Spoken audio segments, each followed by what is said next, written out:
Melissa Hayes and Jason Reed seemed like the perfect couple until a hidden world of lies tore their lives apart. When 32-year-old nurse Melissa discovered Jason's secret one-night stands, heartbreak spiraled into obsession, leading to a chilling act of calculated murder. What drives a healer to become a killer? Melissa Hayes was the kind of woman people trusted. At 32, she had built a reputation as a dedicated nurse at St. Mary's Medical Center in Austin, Texas. Her colleagues described her as steady, reliable, and empathetic. She spent her days tending to the sick with quiet efficiency, and her nights catching up on true crime documentaries and herbal tea. By all accounts, Melissa lived a simple, structured life until she met Jason Reed. Jason was everything Melissa wasn't. 35-year-old graphic designer with a magnetic personality, he had a way of lighting up any room he walked into. He was social, outgoing, and had a charm that made people gravitate toward him.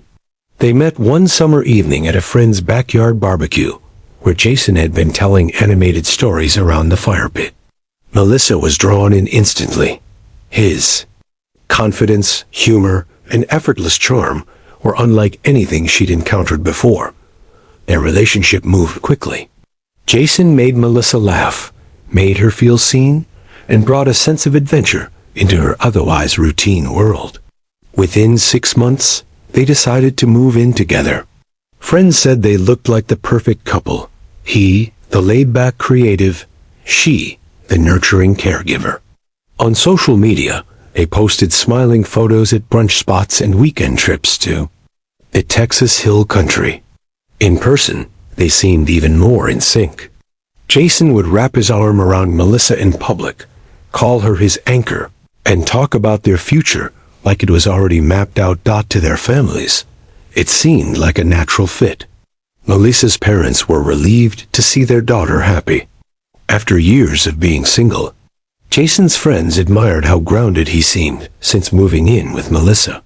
They talked about getting a dog, maybe buying a house in the suburbs. Everything appeared to be falling into place. But relationships built on appearances can be deceiving. Behind the closed door of their second-floor apartment on Maple Avenue, things were far from perfect. While Melissa doted on Jason and structured her world around their life together, Jason had begun slipping away in subtle, almost invisible ways. He stayed out late more often. His phone, once left casually on the kitchen counter, was now always face down and password protected. Melissa noticed, but said nothing. Not yet. For the time being, she focused on the illusion. She believed love meant patience, that trust could be rebuilt even before it was broken. She told herself Jason was just adjusting to a new phase in his life. But deep down, something had already shifted, and soon, Melissa would uncover the first piece of a truth she couldn't unsee. It started with a quiet Saturday morning.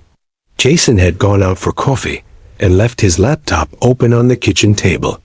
Melissa, still in her pajamas, was tidying up the apartment. She wasn't snooping. Not intentionally, at least that's what she told herself. But as she wiped down the table, a flicker on the laptop screen caught her eye. It was still logged in. Curious, she sat down, telling herself she'd just close the browser, maybe check the weather. Then she noticed a folder tucked in the corner of the desktop, oddly labeled with a string of random letters and numbers. Something about it didn't sit right. She hesitated only a second before clicking it open. Inside were dozens of images and screenshots. Melissa blinked at the screen, her heart beginning to pound in her chest. The photos were of different women, some taken in bars, some in hotel rooms. Then came the messages, flirty, explicit, time-stamped. Most were from the last 6 months. Some even while Jason and Melissa were already living together. He had been meeting women on dating apps, arranging one-night stands. Wow. Melissa worked night shifts at the hospital or visited her parents on weekends. She scrolled through the folder in silence, a sinking weight forming in her stomach. Each message was like a dagger, carving away the picture-perfect life she thought she had. Jason hadn't just made a mistake. He had crafted an entire second life, one built on secrecy and betrayal. He had smiled at her, kissed her goodnight, planned weekend trips, all while sneaking around behind her back. Melissa closed the folder, her hands trembling. She sat motionless, staring at the screen, as 1,000 thoughts raced through her mind. She could confront him. She could pack her things and leave. But something held her back. It wasn't just the shock, it was the betrayal of intimacy. The realization that the man she trusted most had been lying to her face for months, instead of anger. What came first was a hollow sort of numbness. She cleaned up the apartment as if nothing had happened, put the laptop back exactly as it had been, and waited for Jason to return with coffee. She smiled when he walked in, said thank you, took a sip, but something inside her had shifted. She no longer saw Jason as her partner. She saw him as a puzzle, a liar, a stranger in her home. And while she didn't say a word that day, Melissa made a quiet promise to herself. She would find out everything, every secret, every lie. This wasn't over. Not yet. In the days that followed, Melissa moved through life as though nothing had changed. She went to work, smiled at her patients, made polite conversation with coworkers.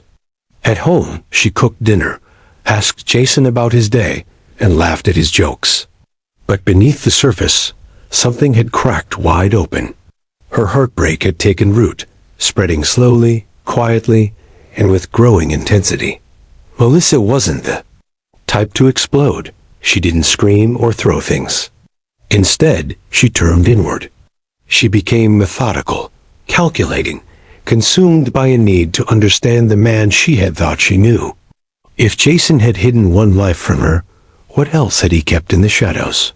She began watching him, not as a partner, but as a subject. It started small. She installed a location tracking app on his phone while he slept. She told herself it was for safety, but she checked it every hour. When he said he was working late or going out with friends, she'd verify the address. She started keeping notes, dates, locations, inconsistencies in his stories.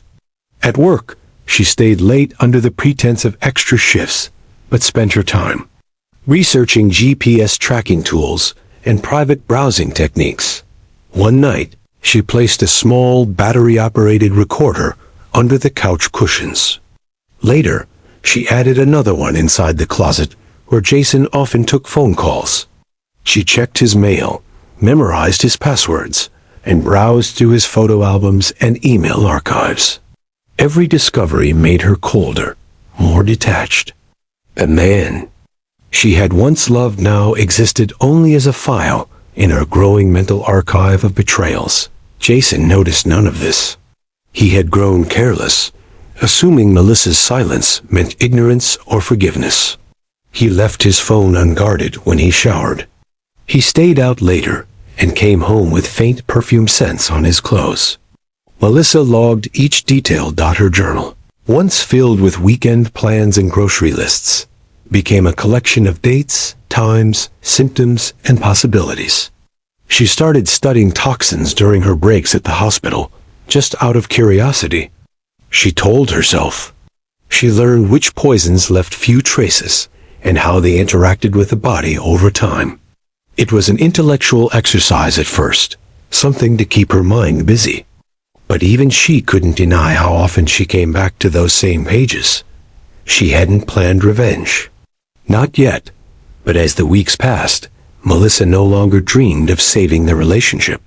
She dreamed of making him feel powerless, just as she had felt. Every secret she uncovered fueled something darker, something colder.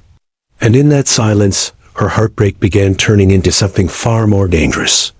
Melissa's search for answers slowly evolved into something far more deliberate. What had started as emotional curiosity became clinical calculation.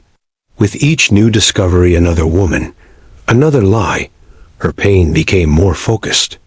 Her journal entries shifted from messy emotional rants to detailed logs, times, symptoms, patterns. She wasn't just documenting anymore. She was studying him. She began to fixate on the idea of justice, not the kind handed down in a courtroom, but the kind that fit the crime in her own mind. Jason had stolen her trust, her love, and her peace. He had humiliated her. But Melissa wasn't going to confront him or leave him. She would take everything from him, the way he had taken everything from her, slowly and silently. Her medical background became her most powerful weapon. As a nurse, she had access to a pharmacy of substances. She began researching poisons that could mimic natural illness, ones that wouldn't raise red flags right away. She was drawn to one in particular, thallium. Tasteless, odorless, and deadly in the right doses. The symptoms could be dismissed as a range of other illnesses: nausea, weakness, nerve damage. It was perfect. Melissa started small. She experimented with dosage levels, keeping track of symptoms in her journal. She chose his morning protein smoothies as the delivery method, something he drank without suspicion, even when she made it for him. At first, he simply seemed tired, complaining of muscle aches and tingling fingers. Melissa nodded sympathetically, assuring him it was probably stress, or maybe a vitamin deficiency. As the days went on, Jason's health declined. He started waking up disoriented. His hands trembled. His appetite faded. Melissa acted concerned, urging him to rest, offering to make him tea or book a doctor's appointment. Every gesture was carefully staged. She kept her tone soft, her face composed, even as her mind calculated each worsening symptom. She adjusted the dosage slowly. Too much, and he might die before she had finished watching him unravel. Too little, and he might recover. The key was balance, just enough to keep him weak and confused, but not enough to arouse suspicion. She monitored everything. How much water he drank, what pills he took, how long he slept. At night, she'd lie beside him and listen to the shallow rhythm of his breathing. She wasn't in a hurry. This was her justice, unfolding slowly, invisibly, just beneath the surface. And every morning, as she handed him his smoothie, she watched him drink it with a calm, practiced smile. By the third week, Jason was barely himself. The once energetic, confident man now looked pale and gaunt, his movements slow and unsteady. He complained constantly of numbness in his toes and fingers, of headaches that wouldn't go away, of strange tingling sensations in his legs. Memory became unreliable, and his mood swung wildly from confusion to irritation. He couldn't concentrate. Even simple tasks like texting or watching TV left him exhausted. Melissa remained the attentive girlfriend, hovering when needed, giving him space when he asked. She suggested he take time off work, even called his office for him when he felt too weak to do it himself. Friends began to ask questions, but Jason brushed them off. "I think I caught something weird," he'd say, "probably stress." He believed it. Melissa made sure of that. She helped him to the bathroom, made his meals, kept track of his medications. He was entirely dependent on her. And the more helpless he became, the more in control she felt. She wasn't just watching him suffer, she was orchestrating it. Doctors couldn't find anything conclusive. They ran blood tests, checked for infections, even considered neurological disorders. Nothing definitive came back. Melissa accompanied him to every appointment, offering gentle input and supportive nods. She asked the right questions. She played the role perfectly. The doctors praised her for being so proactive and caring. At home, she kept everything sterile and orderly. She wore gloves when preparing his drinks, discarded containers and sealed bags, wiped down every surface. If anything ever pointed back to her, there would be no fingerprints, no traces. Her planning was meticulous. Her timing, deliberate. Jason grew more isolated. Too tired to leave the apartment, He stopped seeing friends and ignored calls. His social media went silent. He rarely left the bed. Melissa used the time to continue monitoring his decline. She took notes on everything: his temperature, blood pressure, how much water he drank, how long he slept, what symptoms appeared after each dose. Her journal read more like a medical study and the diary of a woman in grief. He began to lose weight. His skin turned a dull yellow hue. Melissa comforted him, tucked him in, whispered encouragement as she handed him more tea laced with just the right amount of poison. She offered small reassurances. "You're going to be okay," she'd say, but her eyes never matched her words. With every passing day, Jason slipped further from life. And Melissa, calm and methodical, watched from the edge of his bed, quietly writing his end. It was a rainy Tuesday evening when everything reached its final act. The apartment was dim, the sound of light drizzle tapping against the windows as Jason shuffled around the kitchen, unsteady on his feet. He had barely eaten in days, his muscles weak, his balance off.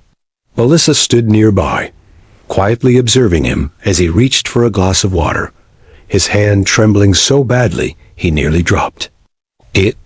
She said nothing, only watched. Then, without warning, Jason's legs gave out beneath him. He collapsed to the floor with a dull thud, his body crumpled awkwardly against the cabinets. For a moment, there was silence. Then Melissa moved deliberately, calmly kneeling beside him.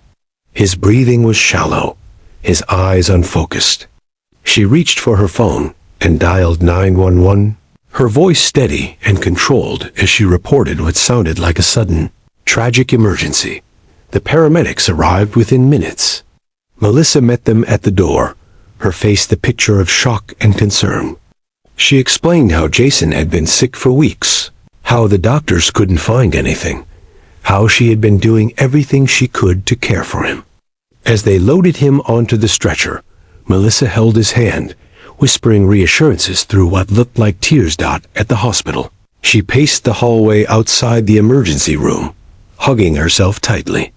Nurses and doctors passed by, offering sympathetic glances. When the attending physician finally approached her, his expression grave, she didn't flinch. Jason had gone into cardiac arrest during treatment. They had tried everything, but his body was too weak. He was gone. Melissa crumpled into the hospital chair, her face buried in her hands. A nurse brought her water. Another called a grief counselor. Word spread quickly to Jason's family and friends. Everyone was shocked. Jason had been young, healthy, full of life.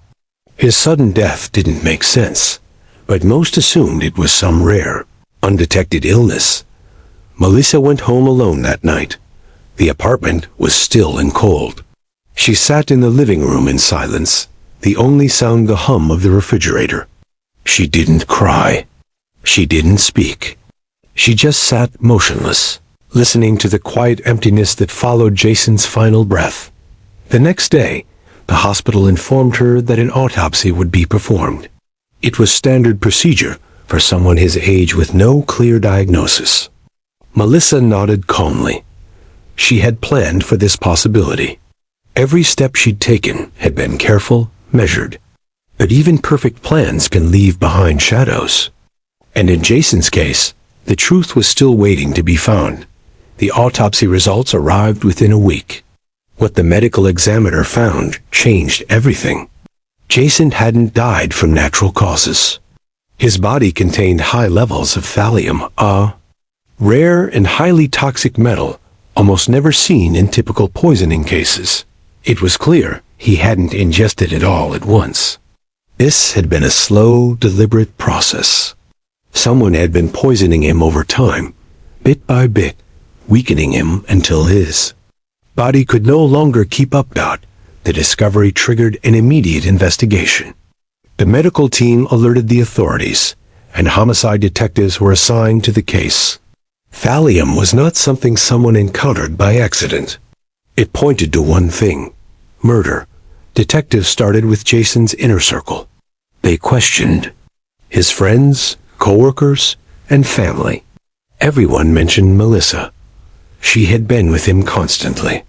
She had attended every doctor's appointment, prepared every meal, managed every part of his life in those final weeks. To the outside world, she had appeared as the devoted, loving partner, but to investigators, that closeness now raised red flags. When they spoke to Melissa, she maintained her composure. She expressed shock and confusion, insisting she had no idea how Jason could have come into contact with such a substance. She explained how she had nursed him through his illness, how helpless she had felt watching him deteriorate. Her voice was steady, her tone sincere, but suspicion grew. Investigators obtained a warrant to search the apartment. They combed through Jason's belongings, took samples from the kitchen, and examined his computer and phone. Then they turned to Melissa's digital footprint. What they found painted a very different picture. Melissa's internet history was filled with searches for undetectable poisons, thallium poisoning symptoms, and how to make someone sick slowly. She had visited medical forums, chemical supply websites, and articles about famous historical poisonings. She had also cleared her browsing data repeatedly, something forensic analysts were trained to recover got at work. Detectives questioned her coworkers. One nurse mentioned a strange conversation a few months earlier, when Melissa had casually asked about poisons during a lunch break. Another recalled how she had been unusually interested in how long certain substances stayed in the bloodstream. These weren't normal questions, and Melissa, usually reserved, had seemed oddly curious. The pieces were coming together. It wasn't just the poison. It was the method, the planning, the precision. Melissa hadn't acted out of impulse. This had been calculated, cold, controlled. The facade of the grieving girlfriend was beginning to crack, and behind it was someone investigators were starting to see in a very different light. As detectives dug deeper into Melissa's life, they began to unravel a carefully constructed illusion. On the surface, she had appeared quiet, dependable, and loving, a woman who had stood by her partner during a mysterious illness. But beneath that calm exterior was a story of control, betrayal, and cold-blooded planning. The more they looked, the more disturbing the picture became. Jason's phone revealed text messages Melissa had read but never mentioned. Late-night chats with women he had met on dating apps, suggestive messages, and hotel receipts linked to nights she believed he was working late or out with friends. There were even emails she had forwarded to her own account without Jason knowing. Investigators realized that Melissa had known about the affairs for months, possibly even before they had moved in together. She hadn't been clueless. She had been watching. Her journal, recovered from the nightstand drawer, provided chilling clarity. It wasn't filled with grief or confusion, but with dates, symptoms, dosages, and calculations. Each entry was precise, clinical. There were notes about Jason's appetite, his mood swings, how much poison he had consumed, and how his body responded. One entry even speculated how long it might take before his heart gave out. These weren't the writings of someone overwhelmed by heartbreak. They were the records of someone orchestrating an outcome.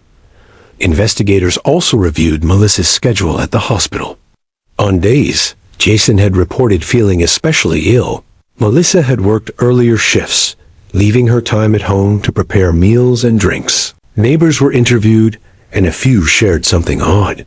One mentioned Melissa rarely left the apartment during Jason's illness, even when he encouraged her to get out.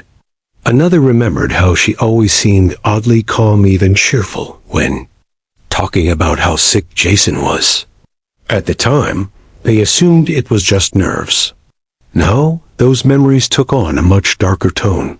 The evidence was no longer circumstantial. It was layered, consistent, and damning.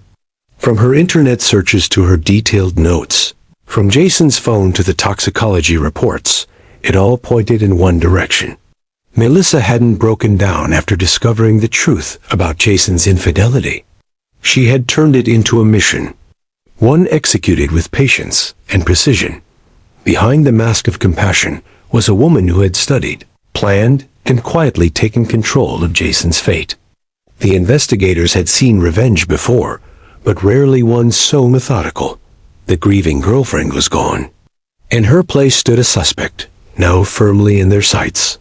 Once the evidence was laid bare, the authorities moved quickly.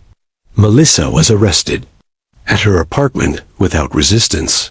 She remained composed throughout, her expression unreadable as officers read her the charges. Murder by poisoning, tampering with a body, and fraud related to Jason's medical care. The shock to the community was palpable. How could someone so trusted and caring become a cold-blooded killer? During interrogation, Melissa stayed calm and guarded. She neither confessed nor denied the allegations. Instead, she offered a careful silence, occasionally answering questions with vague statements about betrayal and heartbreak. Investigators pressed her, seeking to understand the motive behind such a calculated crime, but she gave little away. Was it jealousy, revenge, or something deeper, something darker? The prosecution painted a clear picture. They described Melissa's discovery of Jason's repeated betrayals and how she chose to exact a slow, precise punishment. They detailed the planning, the poison, the concealment. To the jury, it was a story of a healer who had turned into a killer, not out of sudden rage, but through cold, deliberate design. In court, the defense argued for emotional distress. They claimed Melissa had been driven to the edge by years of betrayal and pain, suggesting her actions were a desperate response to an unbearable situation. They tried to humanize her, pointing to her career as a nurse and her otherwise spotless record. But the evidence was overwhelming. The journal, with detailed poisoning plans, the internet searches, the careful timing, all contradicted the idea of a crime of passion. The prosecution showed how Melissa had controlled every aspect of Jason's decline, watched him weaken day by day, and still presented herself as the devoted partner. As the trial unfolded, the public followed every detail. News outlets reported on the unusual case, the nurse who had turned from caregiver to murderer. True crime podcasts picked up the story, dissecting the chilling transformation from love to lethal obsession. When the verdict came, Melissa was found guilty on all counts. The judge sentenced her to life in prison without parole, describing the crime as a betrayal of trust on the most fundamental level. In the years that followed, Melissa's name became a cautionary tale, a reminder that sometimes the darkest monsters hide behind the kindest faces. The woman who once saved lives had taken one in the most calculated and haunting way imaginable. And the question remained, what makes a healer turn into a killer? The aftermath of the trial sent ripples far beyond the courtroom walls. Friends and family struggled to come to terms with the truth. Jason's loved ones mourned not only his death, but the shocking betrayal that had led to it. Melissa's colleagues at the hospital were left grappling with disbelief. How could someone so dedicated to caring for others hide such darkness? The case sparked widespread conversations about trust, deception, and the complexities of human nature. Psychologists and criminologists weighed in, exploring how someone trained to heal could become a murderer. Some suggested that Melissa's nursing background gave her both the knowledge and confidence to carry out a crime so carefully planned. Others pointed to the psychological toll of prolonged betrayal and the destructive power of obsession. In prison, Melissa became a figure both studied and shunned. She refused interviews and rarely spoke about the case, maintaining a quiet, detached presence. Some inmates saw her as cold and calculating. Others whispered about the loneliness of a woman who had lost everything, including her own sense of self. Her story inspired books, documentaries, and true crime specials. Each retelling examined the layers of her personality, her kindness and cruelty, her strength and fragility. Experts debated whether she was a victim of circumstance or a mastermind who embraced darkness willingly. The public remained fascinated by the paradox of a healer turned killer, a woman whose care for others had been twisted into something deadly. Melissa's life, after conviction, was marked by isolation and reflection. The years stretched on, and the quiet of prison forced her to confront the choices that had led her there. In rare moments, she reportedly expressed remorse, but whether it was genuine or simply a performance remained a mystery. Meanwhile, Jason's memory lived on through those who loved him. They established a foundation in his name, supporting victims of domestic abuse and raising awareness about the warning signs of toxic relationships. Their hope was that no one else would suffer, as he had betrayed by someone they trusted most. Story of Melissa Hayes and Jason Reed remains a chilling reminder that appearances can deceive. Behind smiles and kind words can lie secrets too painful to face. And sometimes, the person who seems to heal you may be the one who harms you the most. What drives someone from compassion to cruelty? The answer may never be simple, but the impact of their actions will echo for a lifetime.